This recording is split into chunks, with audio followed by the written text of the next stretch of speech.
Good afternoon, day traders. Welcome to Digital Goat Academy. It is Wednesday, July 10th, 4:50 p.m. Guys, man, I actually am doing this over because I just did a full video and I did not have my audio on. That is crazy. But if you're tuning in to this video, guys, make sure you hit that subscribe button on your way in and tap that notification bell to stay up to date on all my content. I am Antoine Farrar, and let's get into our topic today, which we're going to be discussing cryptocurrency, specifically Bitcoin. Now, guys, if you see, I drew this whole analysis that nobody got to solve because I didn't have my audio on. So I'm gonna do my best to try to briefly go through this and explain why I believe that Bitcoin is bearish right now. These are some of the annotations that I have. Now, again, what we normally do, first, this is from a technical standpoint. I know there are fundamentals that influence it, but what we're doing is focusing on chart reading right now, guys. So if you're not adept at chart reading, I suggest you do, but also go through some of my videos, guys, where I show you candlestick patterns, chart patterns, simple things that you need to know before you start investing, or simple things you need to do to be able to understand how to read a chart, right? So I'm assuming that if you are viewing the video today, you already know how to read a chart and we don't have to go further into that. But obviously, you guys know I do come from a teaching standpoint. So anything that kind of pops into my mind as I'm explaining, I'm obviously going to go over that. Now, let's look at Bitcoin on a weekly time frame. Let's get rid of all this and act like this didn't even exist, right? Where's my... There it is. Okay, so reason why I'm starting off on a weekly time frame, guys, is one, the higher the time frame, the truer the direction. But specifically for Bitcoin, right? Reason why I'm starting out on the weekly time frame is because the last information that I had where Bitcoin started selling, crypto started selling, guys, was based off the weekly time frame. As you can see, I'm pulling information from the past to resonate with the present or the future, however you want to speak, guys. Past tense, present tense, future tense, right? So I'm using past information to document what I see that's happening in the present in order to figure out what the future may do. You see what I'm saying? So this is why we're on the weekly time frame. Higher the time frame, truer the direction. Now, let's scale down. Let's scale down to a daily time frame. What we're doing is scaling down in order to identify structure within this market, guys, and in order to identify data points where we can figure out, is this thing selling? Is it buying? Is it consolidating? The three ways that the market moves. Now, if I want to identify something first, guys, I will go ahead and say that this market created a high point that the market did not break, right? That's what I had up here.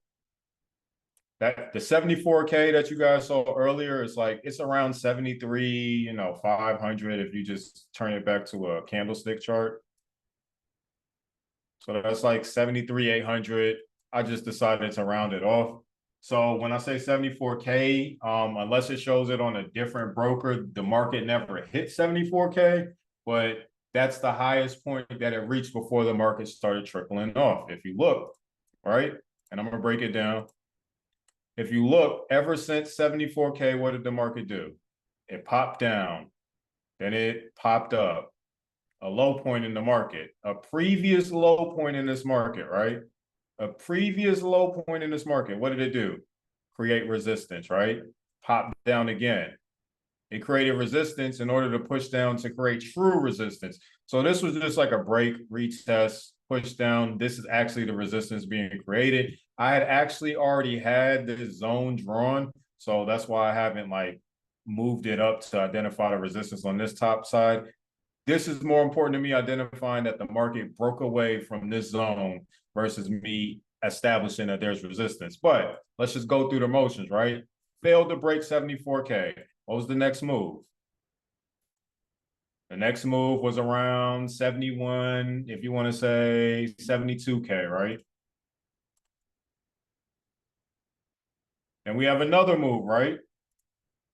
to the right side. Same thing, was a little bit higher.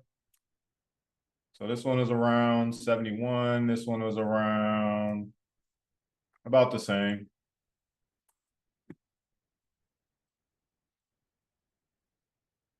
High point on here, this was. So yeah, 72K. Created resistance. It created a high point. Again, we're just rounding up at 74, but refused to break it. Started creating resistance around 72K, guys. So at this point, we're at 72K between this resistance right here. What did the market do? It pushed down. It pushed down. Now, what I want you to identify is what happened when it pushed down. It's not a complete form yet, but it broke. It broke this previous low, right? Or it's currently breaking the previous low. We obviously want to see it push down further. But based off the daily time frame, we already now, well, one, we can identify this whole movement as what? Consolidation, right? Up until pretty much this point, we can identify this whole move. Let's even bring it back to where the consolidation was more true and it did a fake out, right? So we can identify this whole move as consolidation. If you follow my channel, guys, you know that when I create consolidation, it's normally highlighted in either like a yellow box or like a gold box, right? So my consolidation zones are normally like yellow or gold. I'm reading the chart. I'm gathering information to read the chart to make sure I'm understanding what I'm seeing, right? And this isn't, again, this isn't about chart reading. We're going through the motions to see, are we actually bearish, right? So 74K, 72K, this is where it created resistance. Price decides to break up out of that zone. This is consolidation. We really haven't had a big break, but this is good enough. But again, let me back out to a higher time frame. You scale in, then you scale back out to see what you're seeing, guys. Weekly time frame, because that was when the previous sales happened. Look, so when we back out to a previous time frame, on that daily time frame, this was the low, right? This was the low. But we can see that on the weekly time frame, there was a low already broken, right? Right there, man. I like how it just went right there, right? So right there, and what I'm gonna do is I'm gonna drag this all the way through. I'm not gonna do it for this one, but just for this one. So right here around, what was that? 61K. You might as well say 62. Around 62K if we round it up. The market did break. This was the breaking candle. Then it pulled back, right? This was the breaking candle, and now we do need a pullback. We need a pullback in order to confirm, based off of like this candle, what the market is going to do. So let's scale down again, since now that we identified, okay, 74K, 72K, 72K, right here. Created resistance, broke out of a previous low. Price hasn't retested a low up here. So if the market did decide to do that, I can definitely see that. We don't like to see that, but I can see that being possible. Allowing sellers to believe that, well, crypto is a little bit more straightforward, especially when it starts doing moves like this. So we shouldn't see this market push back all the way here, because this is pretty much the momentum candle. How do I identify momentum? I can go to the Heikin-Ashi candlesticks, and you can see that, man, I don't know why I didn't look at it on a weekly. You can see how you identify Heikin-Ashi's, guys, is that they're not going to be the same thing as regular candlesticks. Yes, some candlesticks in Heikin-Ashi have wicks coming out both ways, but the momentum is basically whatever direction that is trying to go. You should see momentum on the opposite side. It should be flat, and that signifies the momentum. So right here, this has a flat top because we're looking at selling opportunities. The candle is pretty big, so high momentum, flat, high momentum, flat, high momentum, flat, high momentum. The same thing could be said if it was buying up. It should have a flat bottom with pretty much strong candles, as you see right here. The momentum was high right here until the momentum wasn't high anymore. You see what I'm saying? So at this point, the momentum was high until we started consolidating. One thing that I know about cryptocurrency is that when it starts consolidating, pretty much it's reversing. You see what I'm saying? Because we identified on a weekly time frame, the last time it did a break and retest, or the last time it started consolidating on a weekly time frame, the market sold off. So I'm just using again what's in the past to identify what I'm seeing in the present to see what may happen in the future. So Hakanashi candles, that's your identified momentum, guys. I'm not trying to go through all this. I'm just giving you guys some tips on how we're proving that this thing is selling, right? But we're not done yet. We want to scale in some more based off the candlesticks to see if we see anything else we're not paying attention to, right? Or anything else that caught our eye that maybe we didn't look at. I already drew this consolidation zone already when I was going over my last video, but this is consolidation again, guys. You see what's unique about this consolidation is that it popped up, right? It popped up like it was buying up, and then it aggressively dropped down on the selling side, right? So what does that tell you? This is an actual pattern right here. Let me see if I can follow it with my...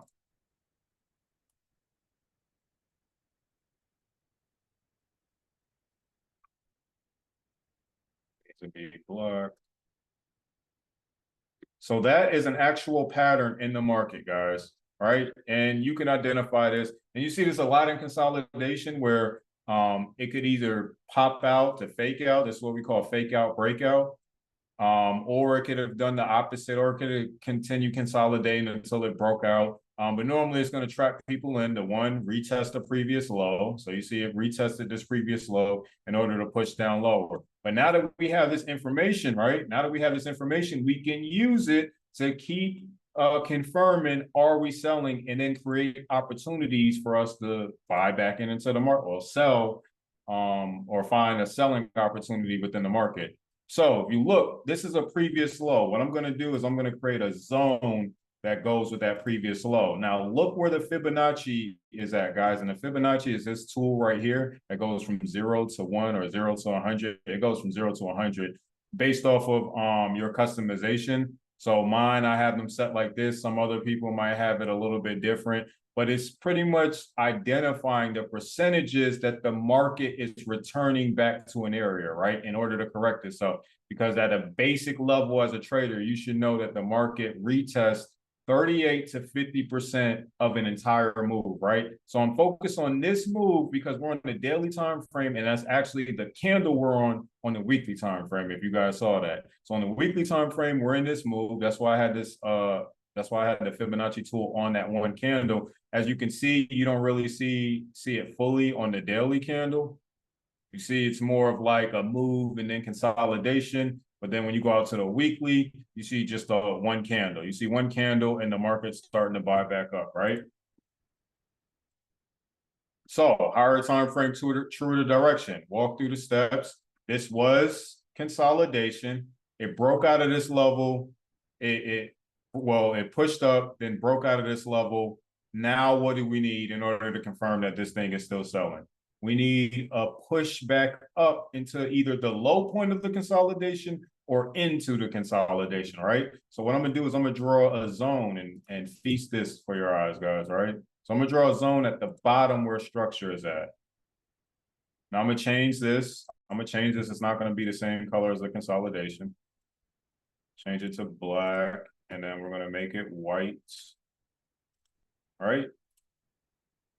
Based off of the percentages that the market could return, because again, we know 38 to 50%. This is 38%. I have it in decimal form. That's why it's in a decimal, guys.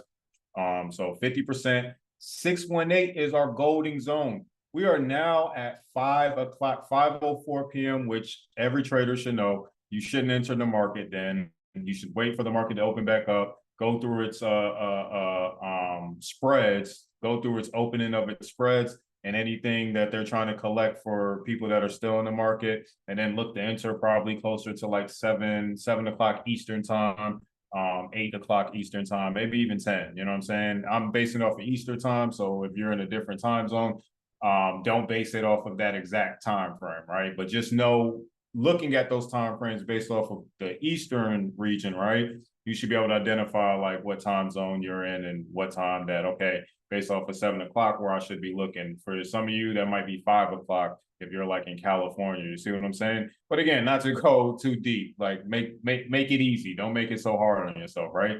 I identified this zone because what I wanted to see is that I wanted to see, does price push back into the low, which I could constitute this because these wicks are still a part of this pattern, right? And you can see that it got met with the wick on the opposite side, right? So right here is where, if we just connect these wicks, let me just go back into the past. You see, we want to see more information, but that constitutes as a retest for me. And again, if you're still distracted, turn it into a line chart. Now, the one thing that I would like to see, because we are at 5 o'clock, I do want to see if it will try to push up a little bit higher. I won't say just because you're there, go ahead and sell, because it's better to wait to see what happens and see if it breaks a low down here or a low point down here in order for a better opportunity to sell. But one thing I can start to potentially see, and this is very prominent within cryptocurrency, is bearish flag. That is another selling pattern. You got bearish flags and you got bullish flags, right? Well, how do I identify the bearish flag? Don't be so wrapped up on your lines too, guys, that you ignore what the market is actually telling you. So every line that I'm drawing is imaginary. It doesn't really exist. It does exist when the market creates, like, responds off that information or whatnot, but I'm creating these zones or whatnot. So don't get so wrapped up that it's like, say this was the good selling opportunity, but it's like, man, I want to see it come back up here. Don't be the person that's trying to be so perfect in your trading that you miss opportunities being perfect, but don't be so reckless neither. You see what I'm saying? So right here, if we just establish, if I just draw this out, you can see it's a familiar pattern, which I already actually had drawn as soon as we started this video when we looked on the weekly time frame. So you guys probably saw this pattern on the other side. If not, I'm gonna back out.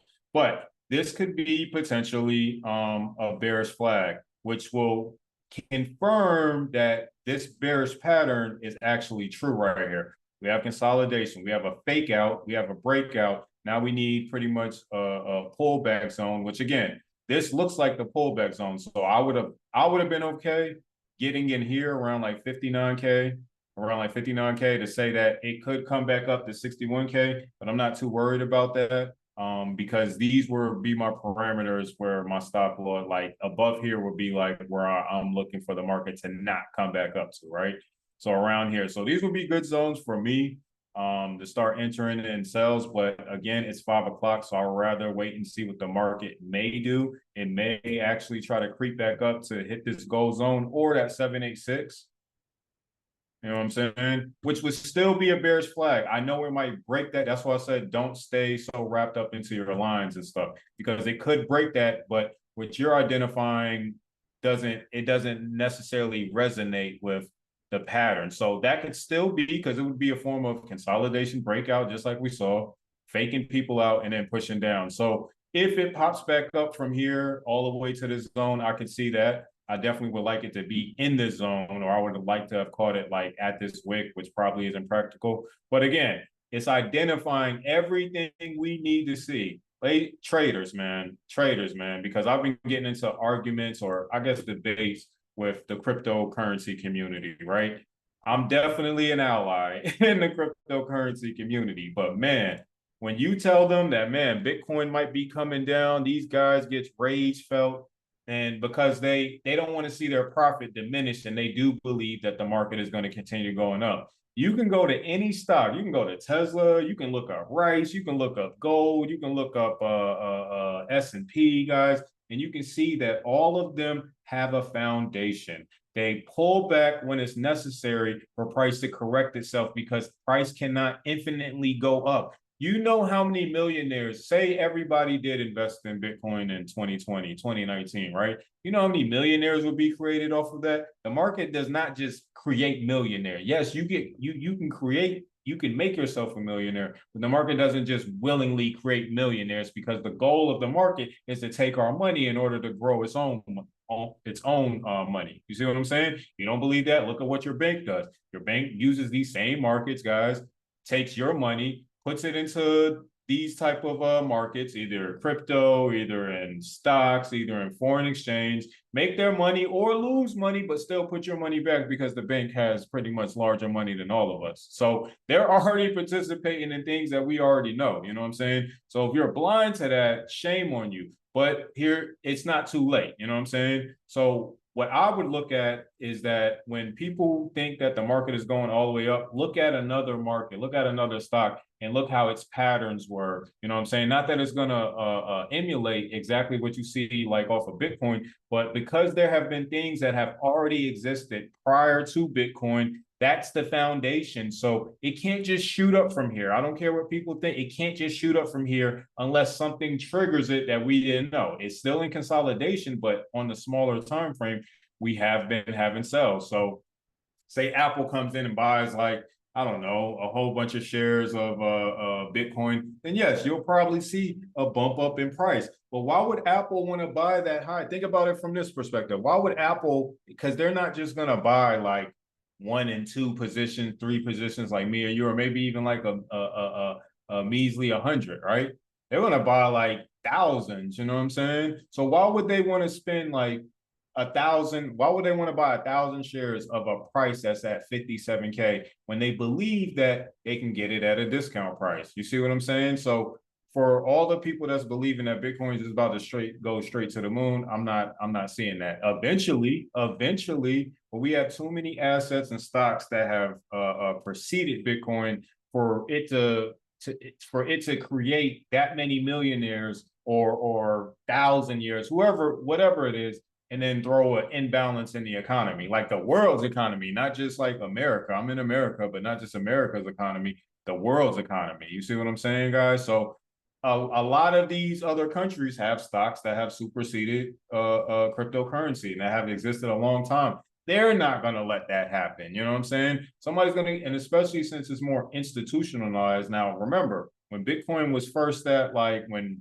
the governments of the world weren't taking it serious or whatnot. Yeah, you could have been that magic millionaire or whatnot. But now that the governments aren't, because they see the people are influenced by this, nah, that's not going to happen anymore, guys. That ship has sailed or whatnot. And really, if Bitcoin had never been publicly promoted the way it has been, it probably would be at 120K. But nah, people want to get sanctioned on stuff and not have people just out here becoming millionaires overnight, and the government can't tax it, or there's no information on how that happened. So just think from that perspective. That's all I would say. You know what I'm saying? I get everybody's like overly excited on what the market may be doing and stuff, but it's like, it's not just going to make you a millionaire overnight. And I would say, if you're up in profit, you should look to take profit no matter even if it has the potential to go to 120K, guys. But these are my theories, or these are my price points where I'm looking to enter back in Bitcoin specifically. I want to see it at least come back to 31K first. That'll make me feel comfortable to see that, okay, this was a nice pullback. It could push back. This was a nice pullback out of this previous high. And it could start to buy up from there. But again, we still have a lot of zones that the market has yet to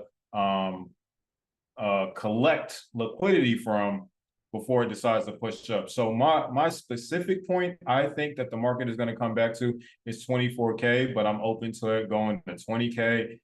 Again, I'm no longer in Bitcoin specifically, but this is going to give opportunities for all of these other altcoins for people to start investing in that's at a lower cost or whatnot, because it could come all the way back down to 24K and be there for like 2-3 years, you know what I'm saying, before it takes off, giving people another false sense of man, it's not profitable basically and stuff. So that's what I'm looking at. And again, this is why I took the time out my day, guys, to actually establish this video. Not to say that Bitcoin can't go to 120K, but based off of what we're seeing, based off the past, more than likely this market is coming down. More than likely this market is coming down. And it's going to continue to come down until it reaches a better buyback in price for investors and all the liquidity that the market is taking, because I'm almost positive that Bitcoin is going to look to take anybody that bought in these areas right here. And if you haven't looked to collect already, I suggest you have at least partial, you know what I'm saying? At least partial profit. Don't obviously sell all your assets, because if you got a good position, you want to buy back into that. But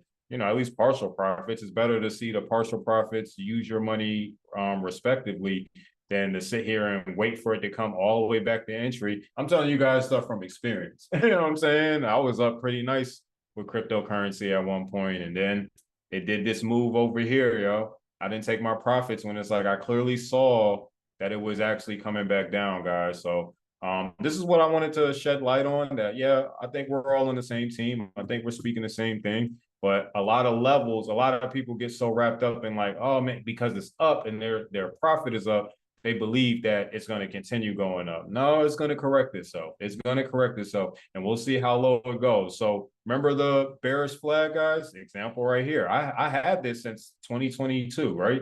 Bearish flag popped up, pushed all the way back down. Doesn't, and again, this is cryptocurrency. It does not follow the regular foundation of Forex, but it still follows the map, the roadway of how it takes. So what I'm saying is that you see right here, like the prices broke down. It never retested. Well, it didn't need to retest because it was going to collect that on the other side. It collected this on the other side as it went up. So this actually might be our point to enter in the market for Bitcoin to start pushing back down, guys. So I'm gonna stay open to that.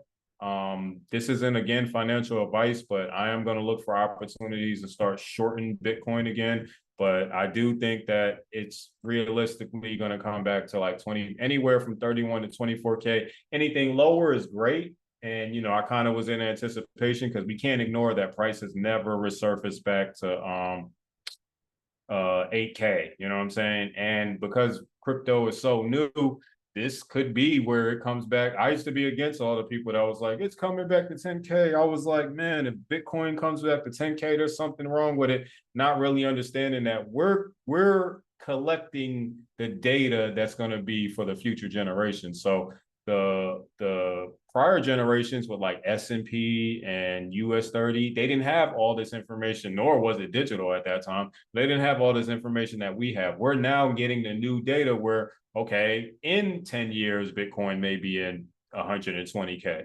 You see what I'm saying? It may, and that while other things have already grown in equity and stuff, but I could see it pushing all the way back down to 8. I'm not trying to confuse anybody. I'm just identifying areas that I know the market hasn't pushed back to, pulled back to, or correct itself to. And it has to be at specific prices where, I mean, think about it logically. Who's going to want to buy Bitcoin at 57K? You see what I'm saying? Like maybe somebody, I mean, maybe 57 isn't as bad as like 71 or 65, but still too high for my taste. I mean, if anything, I would see the next high point being like 40K, 38K. You see what I'm saying, guys? So hopefully this video makes sense to everybody. I want to thank everybody who's definitely been supporting me, guys. This helps. So make sure you hit that subscribe button for all my viewers, because this helps me help you guys. I get more subscribers. I'm able to do more. I'm able to fund more projects in order to, create more content for you guys, create more better content with you guys, have people on here as guests, things like that. We're building a community. It's going to be slow, but I definitely thank everybody that has been on this ride since we first launched in 2022. I think we went on YouTube last year. So once we went on YouTube last year and really started committing ourselves, I thank everybody that has been supporting. So I'm going to keep throwing these videos. Please give me some feedback, whether it's good feedback or bad feedback. Everything helps me grow as an individual, as a YouTuber. But again, guys, not to take up your time, this is pretty much my analysis for Bitcoin and my theories on where I think that it's actually heading and price points that we should all be looking at for us to re-enter it. This is Digital Goats Academy, guys. Antoine Farrar here signing out. I will catch you guys on the next meeting, guys. Everybody have a good day, and make sure you make respectable and responsible decisions when you're trading, guys. I hope everybody hits their goals for this week. Let's turn it up and get ready just for the next trading day.